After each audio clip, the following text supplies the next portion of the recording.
Welcome back to The Motivating Force. This is Josue. And this is Justin. In this Origin of series, we're going to take a fun approach to a history lesson. So sit back and enjoy. Halloween is actually my favorite holiday. Is it really? I Yeah. didn't know that. Fun fact. It's about the only major holiday where people don't expect to receive something from you. I thought that was the whole point of Halloween. What are you talking about? You would think. Yeah, You you would get think. candy from people, man. Yeah.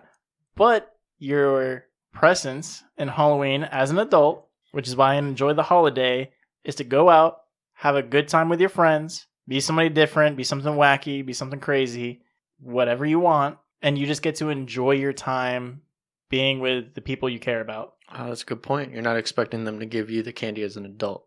I get you. Yeah, it's talking about the adult perspective here. Because especially when you think about this with Christmas, it's all about, oh yeah, we're spending time together, we're having a good time together. Man, everybody's waiting to open up their presents.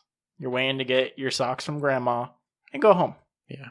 Halloween, people don't expect anything from you except for you to bring yourself, who you're pretending to be, and bringing a good time. That's true. I can agree with that. So, being as hyped up as I am always for Halloween, super excited about doing this segment on it. And we're going to cover, of course, the origins. So let's get right into that.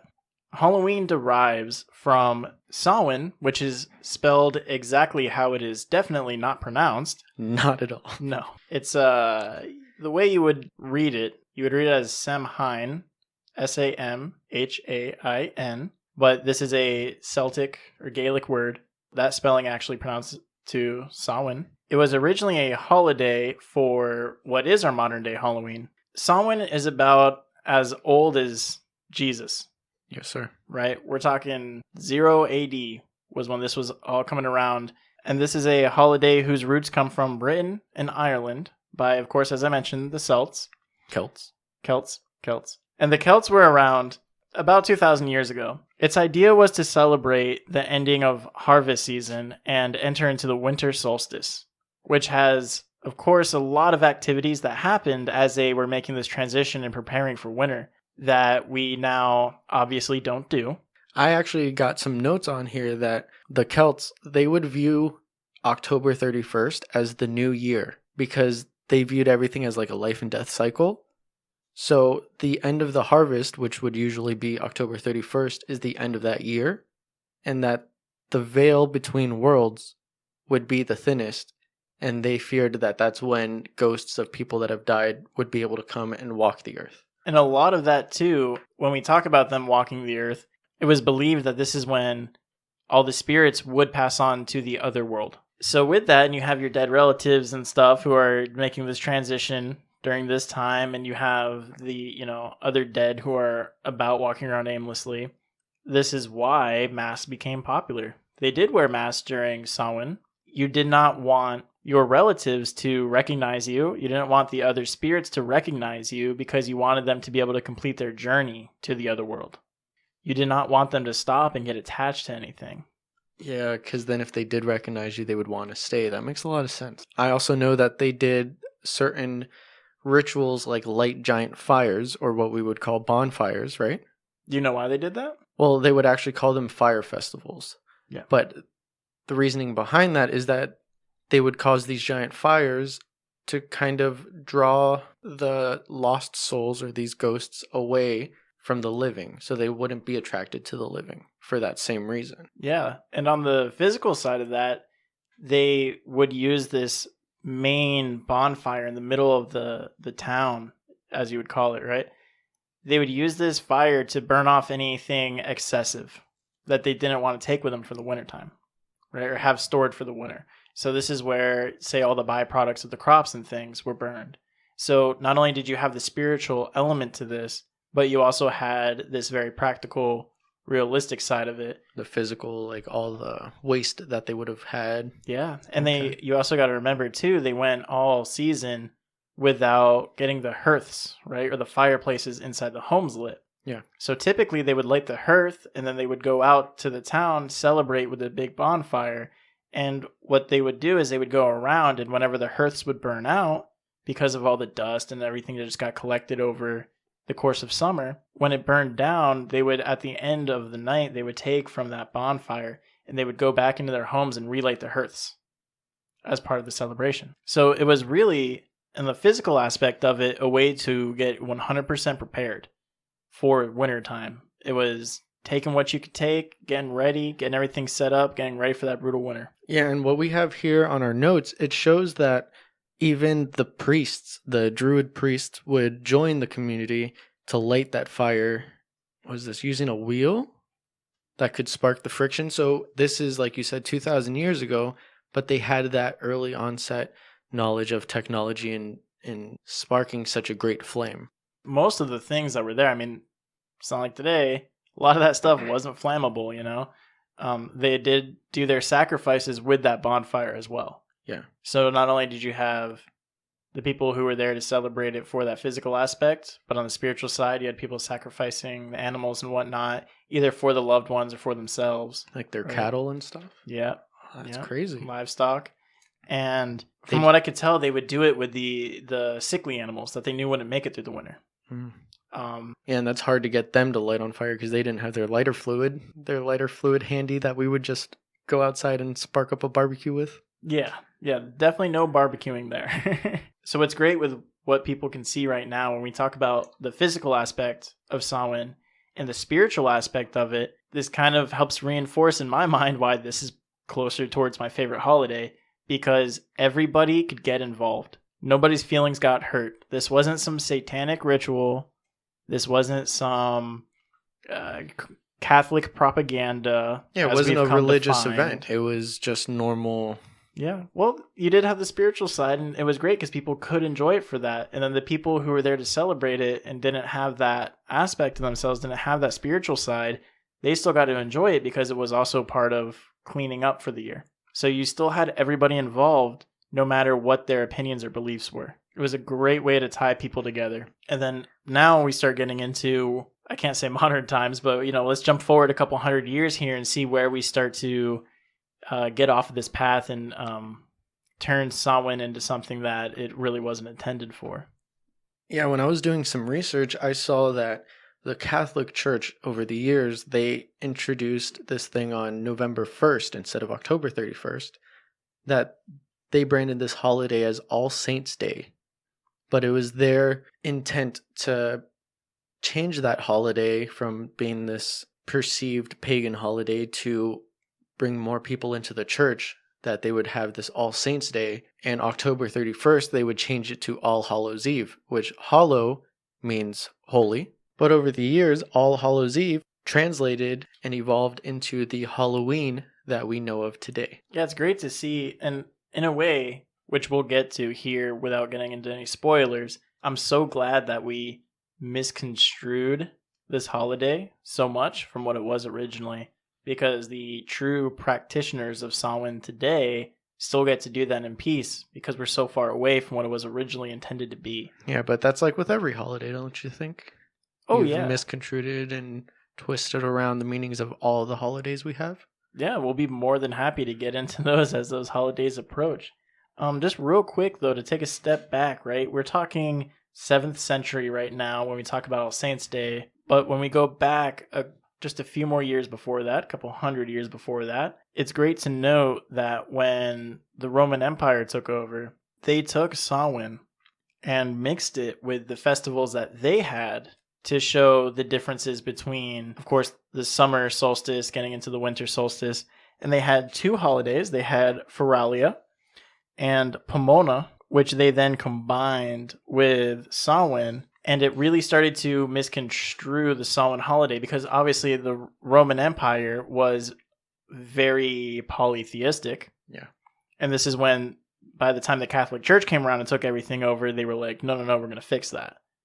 Right? So these were the stepping stones to transition into the Catholic Church's view of what I just said of the All Saints' Day. Exactly. Okay.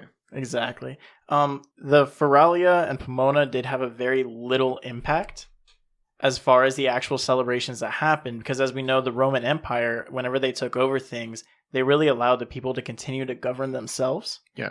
Right? That's why they're able to grow so massive. But of course, they still had their influence. So even though it's noted down as very little lasting effects, right? When you look this up in the Britannica, things like that, you get to really see how big of an impact that did have by the time the Catholic Church came in and decided to take Samhain and turn it into something that it wasn't, and then to take it from that perspective and then really turn it into something that it's not. Yeah, with the whole intention, like I said, to try to grab more people to come to church, to join their mass. Yeah. And then today's version of Samhain, as we have, and as I lightly tie these two together because they really don't, the Samhain to Halloween, what we have today. Yeah. Halloween derives from Samhain, but Samhain is still completely its own thing that actually still happens today. But we get a lot of our Halloween roots from what the Catholics created out of it with All Saints' Day. Yeah. Because Samhain is that 3-day celebration of this new year, and Halloween is basically just October 31st night. That's what we tend to focus on in our modern society, which is, like you said, it just came from that Catholic version of it. Right. So as we wrap up talking about Samhain here, I'm going to very ironically say, God bless them for being able to keep their holiday. We were able to take it and turn it so far into something that it's not, that the people who actually practice it for what it is still get to do that without criticism. Because the average person has no idea about it. They don't know about it. So it's a beautiful thing that these modern day Druids, the Wiccans, yeah, neo-paganism, right? People who still practice these things, they still get to go and practice Samhain, and they get to do it peacefully without the Catholic Church invading again, without the Christians intruding on it again. Killing a lot of people for so their belief. As ironic as that is, God bless them, man. Yeah. I'm glad they still get to do that in peace. But I feel like that's how we both feel on all these topics and celebrations, holidays, or all that people should just be able to practice what they feel is right. Celebrate the holidays that they like. If they're not hurting anybody, what's the harm in that? Yeah. As long as you're not sacrificing me and you're not sacrificing my cat, we're good to go, But that is the point. If you're not harming anybody, I don't care what you do, If it doesn't affect me or affect anybody negatively, by all means, go ahead and do it. If that's what you need to feel good about yourself. Because what's the difference from practicing Samhain to practicing All Saints' Day? Yeah. Hello, this is Juan, back again for another advertisement. Joining him is myself, Justin. And today we're here to talk about our sponsor, air fresheners, as generic as it gets. Are you too lazy to clean your own house, but you still want it to smell good? Go grab yourself an air freshener. Have an annoying mother-in-law with terrible seasonal allergies? Get an air freshener. She'll never come by. Do you not really actually care about purifying the air in your home, and you still just want it to smell good? Go get an air freshener. Heading to a party and need to take care of the call of nature? Bring an air freshener with you in your purse or bag. Air fresheners. The product that you can smell coming a mile away. And now back to the episode. Samhain, you're still going around, you're lighting these fires, you're doing these rituals to help spirits pass over, to not get any ill advisement for the winter solstice, because, Samhain was very tied heavily into illness and death, like the prevention of it when you celebrated Samhain. And it was just to really promote good things for yourself throughout the winter solstice, which back in 0 AD, winter solstice was a hard time, man. Yeah, like I was saying earlier, how everything was wrapped up around life and death. The loss of crops means you're probably going to die if you don't have food. So to celebrate that and trying to get that growth of your crops back up again, it's a good viewpoint to look at it that way, of Samhain. Yeah. Celebrating, trying to get that life back, the renewal, cleaning up what could go to waste. Exactly.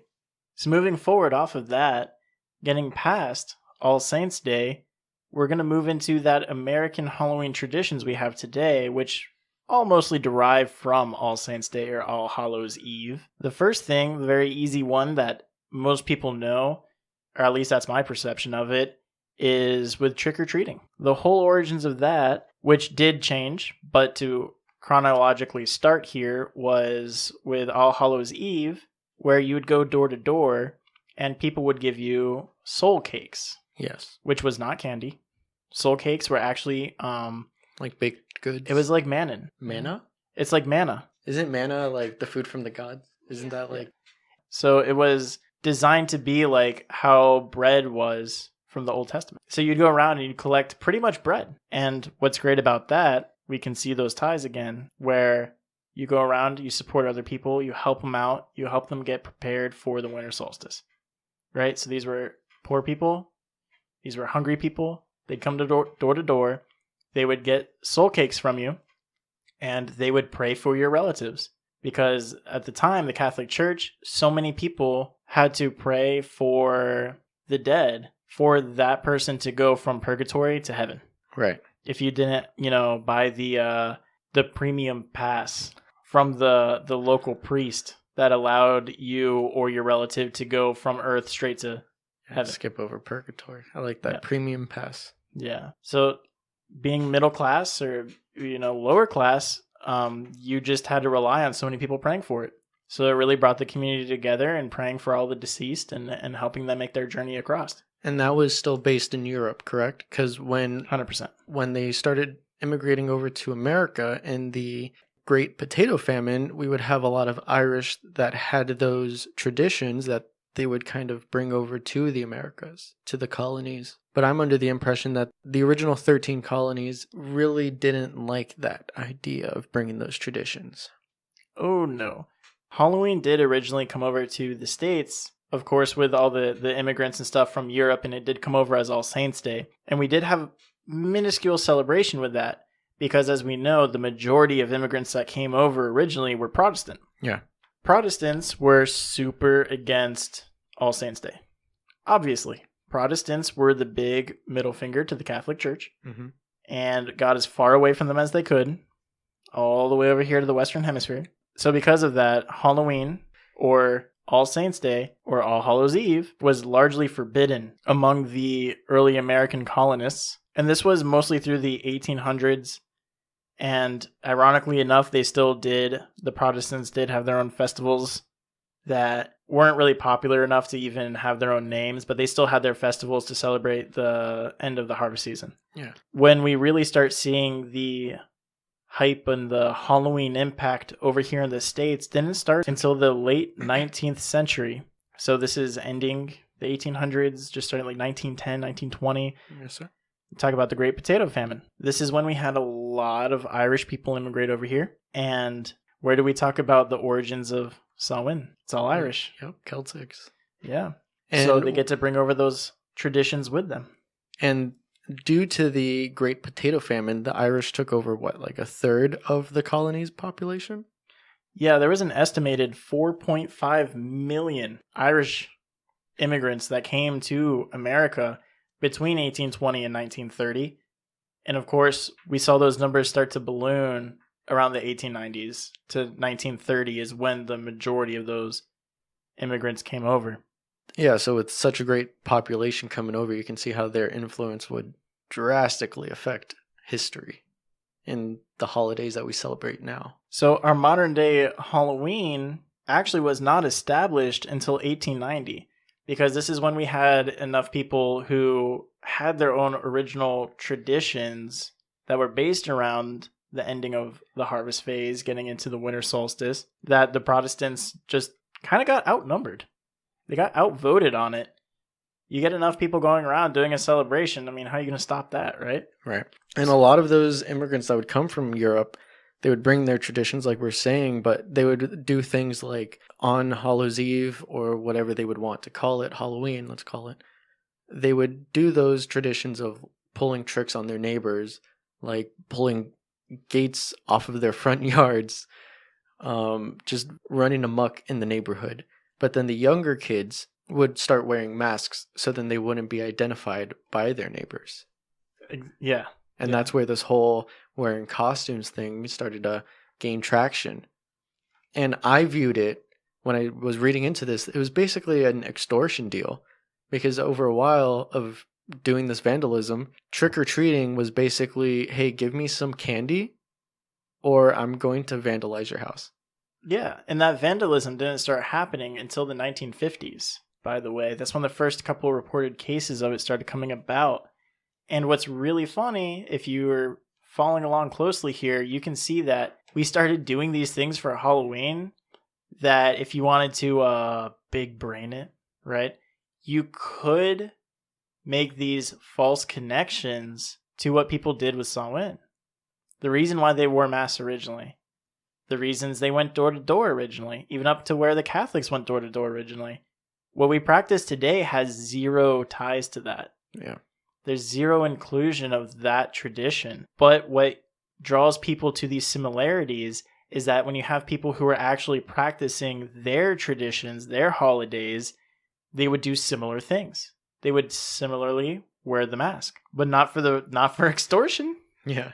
There was the same reason. So the dead spirits could go and move on and be unhinged. So, of course, guilty by association, now we tie it all to the negative, right? Of course. And a We're lot human of this beings. too. We're Yeah. always going to tie things to the negative. Yeah, it's a shame to see that happen. And we really don't even get into demonizing the holiday of Halloween up until the same point with the 1950s. Really, during the creation of movies, we started playing scary movies during Halloween because we're talking about this moment of divinity on Earth where there's going to be more spiritual activity, there's going to be more ghosts about. Yeah, you're going to have that veil between the worlds so thin that, you're going to include the ghosts, like you're saying, the specters. So then what draws attention to it? And I love that you just said that we always draw towards the negativity. So what do we go from ghosts? We go to, well, if they're ghosts, there must be demons. Yep. And if they're demons, there must we be can monsters. Make movies and we can scare people and we can draw attention to that. Hence, welcome to the horror genre, scary movies, all of it coming about. We tie it all to Halloween because that's the holiday where it can really dig deep into people's skin. And next thing you know, 70, 80 years later, we now have that association in our brains of Halloween being tied to satanic rituals and monsters and demons. And all that only came about because we wanted to create entertainment. It's really true. And speaking about entertainment, I have a lot of quick fun facts about Halloween. Want to hear some? Since we pretty much wrapped up the whole origin of, I wanted to keep it going. Yeah, I will take exactly 3. Exactly 3. Well, thank God. That's how many you have? Yeah. Look at that. So I have a fun fact about bats because in this whole process, I was like, when you think about Halloween, what are some things that stand out? Okay. You think of bats, right? You think that's a Halloween theme. Bats, vampires, zombie, yeah. Okay, so bats. Apparently, the origin of bats, or the inclusion of this being with the holiday, came from the ancient Celtics. Because they had no electricity, they usually wouldn't be able to just see bats flying in the night. So when they had those bonfires, those fire festivals, all these insects would be attracted to the fire because insects are attracted to light. When the bats would come out at night, they would eat and hunt those little insects, right? So when they're having those Samhain festivities, they would always see bats flying around the fires. And that's why it's still associated with the Halloween we have now. Very nice. Okay, so can confirm bats do follow traditional Halloween. They follow Samhain, and we still have them today. Yeah, if anything, that's the one thing we're able to bring with the original tradition. Well, there you go. Don't put up spider webs at your house. Put up bats. I mean, spider webs are still a little spooky, but... Well, we're not trying to be spooky, right? Are we trying to be traditionalists? Okay, traditional. If you want to be a traditionalist, go with bats. That's all I'm going to say. And then I had this one because I thought of vampires like you brought up earlier. This fun fact isn't about vampires, but I saw it while researching vampires. This one's actually about tombstones, where the fear about vampires was this whole premise of people coming back from the dead, right? People coming back out of their graves, feasting on the townspeople, and then returning to the grave in the daytime, right? Okay. Bare minimum knowledge of vampires. They come back from the dead, feast, go back. Right. Tombstones are so heavy because they're meant to keep the dead in the grave. Oh, right? So that's pretty okay. cool. So that's good for that, but that's really bad for Christians. yes, but the folklore in the tombstone is that if you go to a graveyard and you see a tombstone that's like kind of crooked or fallen over, means whatever was buried, Oh yeah, that dude's awake. either spirit or physical, he's found a way out. And that's according to the folklore of a tombstone, which I thought was pretty interesting because I thought a tombstone was just where you put the person's information. Right. No, that is pretty cool. I figured exactly that. Tombstones are just like, hey, here's the mark. That's it.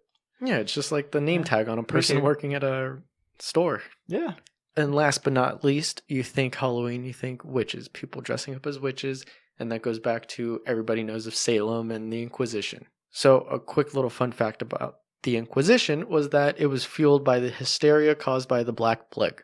So kind of like the hysteria we have going on right now. Cough, cough. Mm-hmm. But the interesting fact is that the people, they weren't able to kill without the confession of this person being a said witch, Okay. right? Makes sense. So how do you think they got the confession? I'm going to go with torture. Exactly. And torture was long forbidden. But because this was such a hysterical time, they brought it back just to get these confessions to kill people. Because remember, the Black Plague, it killed 1 in every 3 people. Oh, yeah. It was ridiculous. Yeah. We really did put a nail in global warming.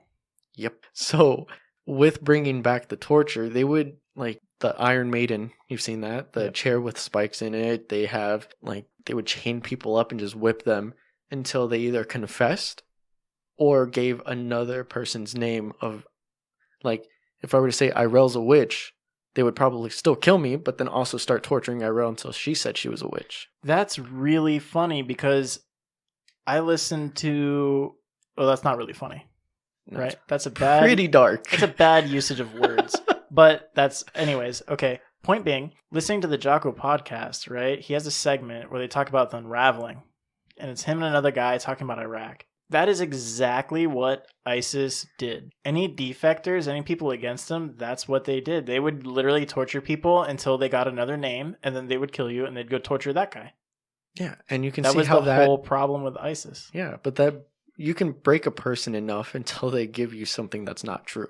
Yeah. Well, that's the whole point is we actually still see these things being practiced today, right? Yeah, not for the right reasons, apparently. But there was also this crazy method of finding out if somebody was a witch or not, which blew my mind, which was called floating the witch. They would tie somebody up, right? They would throw them in the river. If they floated, they're a witch, so they would get pulled out and killed. Right. If you didn't float, you would obviously die. Whoops. Well, they that solves the weren't a problem witch. because then they still killed you, which is what they would do anyways. Exactly. Huh, look at that. Sounds like a good solution. Doesn't make a lot of sense, does it? No, that's crazy. But yeah, that wraps up my little fun facts there. Hope Nice. everybody enjoyed them. Yeah. And I do want to give a quick disclaimer too. As we talk about all these different holidays that lead up to the modern day Halloween. First, I just want to say, getting into the research here, I was surprised that Halloween is still as young of a holiday as it is. So to me, it was crazy to see when we have people who are so strong against it and so many, or people that are so super for it, right? For the wrong reasons. And it's like, man, this is such a new thing. Like, I felt personally that people have such strong opinions about it. I thought this thing's been around forever in the form that we have today. Yeah. But the disclaimer being, obviously, we are talking about a time that everybody generally believed and still believe is a moment of divination on earth. This is unveiling that spiritual dimension. So there, of course, people who are spiritual, right? We have anybody who believes you can communicate with spirits. So we have like the Catholics, not so much the Christians, but pagans, Wiccans, Druids, Satanists. You have a wide range of people on the good and on the bad spectrum who are going to take that moment of divination on earth and they're going to use it to their advantage, whether that's good or bad. People are connecting Halloween as well, like we said with the movies being one aspect of it over here in the West, but we have that connection where somebody way over there on the other side of the street, right? I was going to say the East. Yeah, no. And they're they're practicing. They're not practicing Halloween. They're not practicing Samhain. They're over there trying to summon spirits and summon demons and do these bad things because it's still believed as a mode of divination. It has nothing to do with Halloween. Yeah, it was under the same premise or the same guise as what we're celebrating. Right. So the point of that disclaimer is don't make it guilty by association. Go out there, loosen up a bit, enjoy it, have a good time. Everybody has their own perception of what's going on. And if the good time for you is sitting at home, being by yourself, being away from the festivities, good for you. Do that. Do what you want to do. Remember to have a safe Halloween if you do decide to go trick-or-treating. Don't vandalize people's houses, but also remember to check your kids' candies or your candy if you happen to go trick-or-treating yourself. No judgment on our end. Or stay true to the Western traditionalism of Halloween. Go out there, force people to give you candy, or break down their fences. Hey man, if that's what you want to do. Then we highly recommend don't do that. Happy Halloween, everyone. We would love to hear from you guys down in the comments below, either what you're doing for Halloween, who you plan to dress up as, what you're doing for your kids. We'd love to hear about it. Oh, you know what I want to hear down in the comments? What is your favorite Halloween candy? That's a good one, man. What's yours? I like candy corn. Everybody hates on it. I love it. Okay, so I'm disgusted, and I don't even want to say what mine is anymore. Moving on then. 100 grand bars. 100 grand candy. That's the only time I eat chocolate. It's my Keep it favorite bar. 100. Yep, keep it 100. And I hope all of you keep it 100. As you go to our social medias, make sure you follow us on Facebook at The Motivating Force. Follow our Instagram at podcasttmf. And while you're here on YouTube, make sure you subscribe. Hit that bell icon so that way you can get updated on any new releases. Remember that all episodes drop Mondays and Wednesdays at 8 a.m. EST. Now go on, get.